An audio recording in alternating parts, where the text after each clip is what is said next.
जय माता दी। जय मां कामाख्या। कामाख्ये वरदे देवी नीलपर्वतवासिनी त्वं देवी जगत माता योनि मुद्रे नमस्तुते। कामाख्ये काम संपन्ने कामेश्वरी हर प्रिये कामनाम देहि में नित्यम कामेश्वरी नमस्तुते। कामदे काम रूपस्ते सुभगे सुर सेविते करोमि दर्शन देव्यम सर कामार सिद्धयेत। ओम महेशानी महामाये चामुंडे मुंडमालिनी आयु आरोग्य ऐश्वर्य देहि में देवी परमेश्वरी। ओम जयंती मंगला काली भद्रकाली कपालिनी दुर्गा क्षमा शिवा धात्री स्वाहा सदा नमस्तुते। ओम सर्वमंगल मांगल्ये शिवे सर्वासाधिके शरण्ये त्र्यंबके गौरी नारायणी नमस्तुते।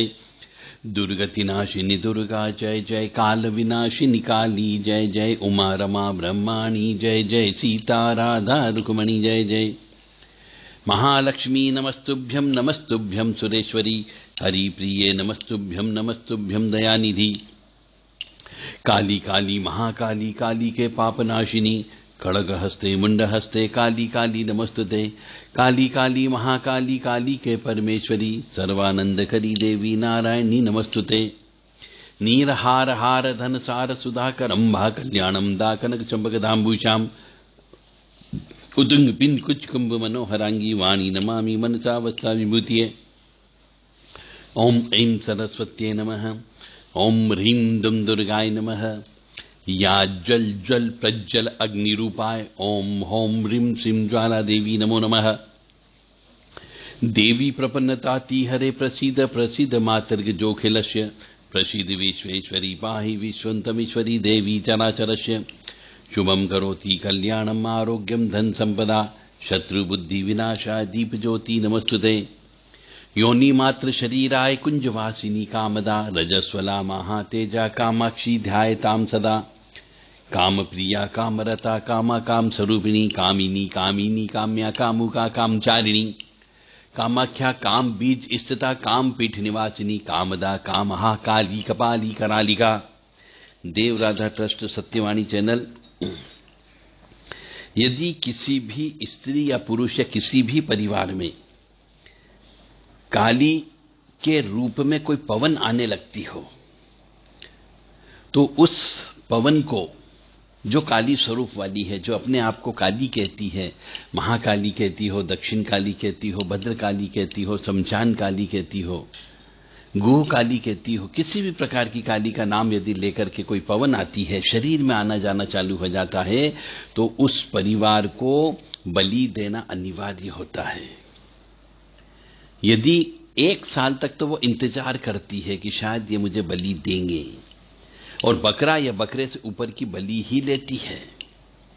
काली मां को बकरा या बकरे से ऊपर की बलि देना चाहिए। बकरे से ऊपर यानी महिष बलि, क्योंकि वह काली है और इस साल में 1 बलि देना अनिवार्य होता है। तो जो वैष्णव पंथ वाले मनुष्य होते हैं, जो लहसुन प्याज भी नहीं खाते, उन परिवार वालों को काली मां की सेवा नहीं करनी चाहिए और किसी ब्राह्मण को भी उन काली मां की साधना सेवा नहीं करनी चाहिए।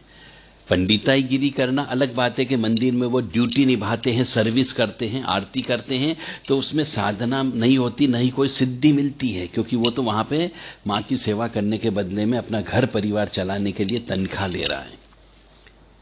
तो ऐसे पंडा पुजारी पंडित को कोई सिद्धि प्राप्त नहीं होती काली मां की सिर्फ सेवा करने से।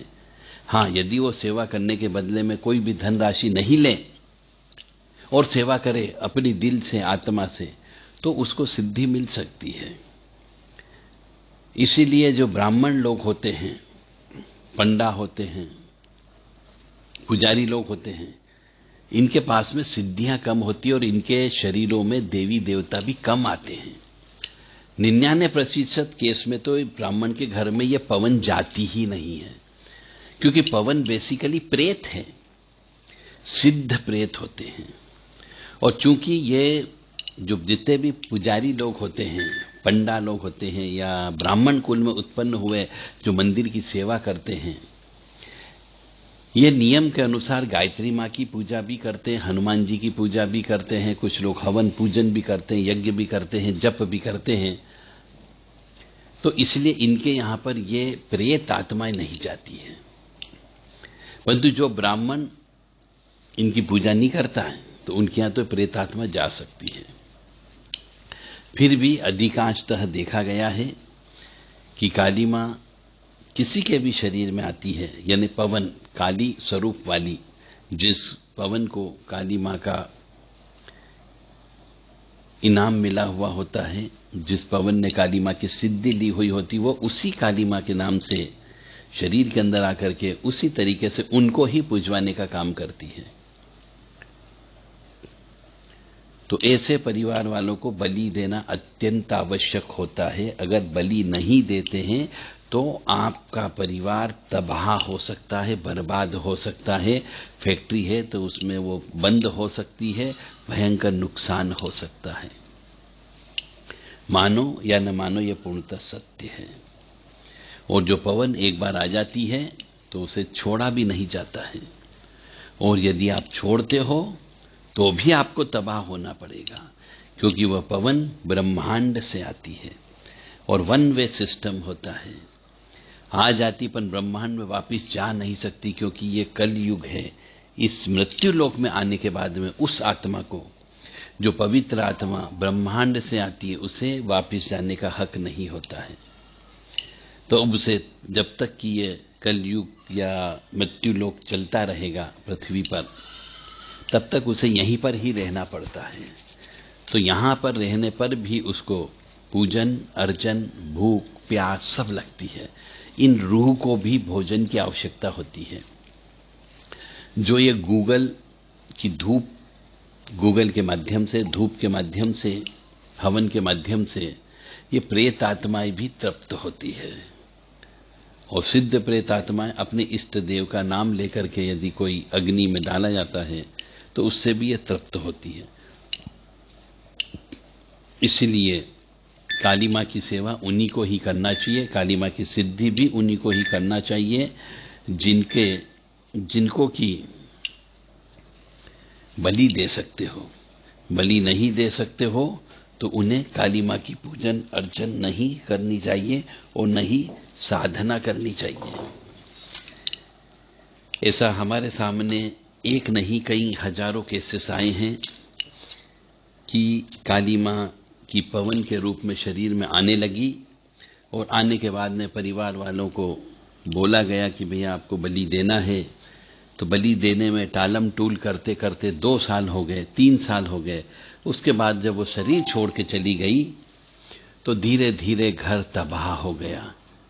चलता चलता काम धीरे धीरे बर्बाद हो गए, ऋण में चले गए, जो पैसे थे वो भी चले गए, घर में चोरियां हो गई, और जो पैसा सोने चांदी के रूप में जमा किया था वो भी चला गया, और तरह तरह की बीमारियां लग गई, वो अलग बात है। इसलिए यदि साधना करते हो तो पहले नियम कानून को अच्छे से समझ लो। किसकी साधना कर रहे हो, उनकी साधना में क्या क्या चीज करना पड़ेगा, उनकी साधना प्राप्त होने पर आपको क्या क्या करना पड़ेगा, किन नियम का पालन करना पड़ेगा, तो आप ये साधना करें, अन्यथा न करें। क्योंकि साधना करना हर किसी के बूते की बात नहीं, हर किसी के भाग्य में भी नहीं होता है। इसीलिए यदि कोई मनुष्य साधना करे तो पहले गुरु बना ले, गुरु से उसके बारे में पूर्ण रूप से हर बारीकियों को समझ ले, उसके बाद ही साधना करना चाहिए।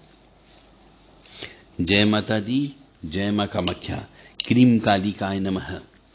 क्रीम क्रीम क्रीम ह्रीम ह्रीम हुम हुम भय भद्रकाली भय क्रीम क्रीम क्रीम ह्रीम ह्रीम हुम हुम।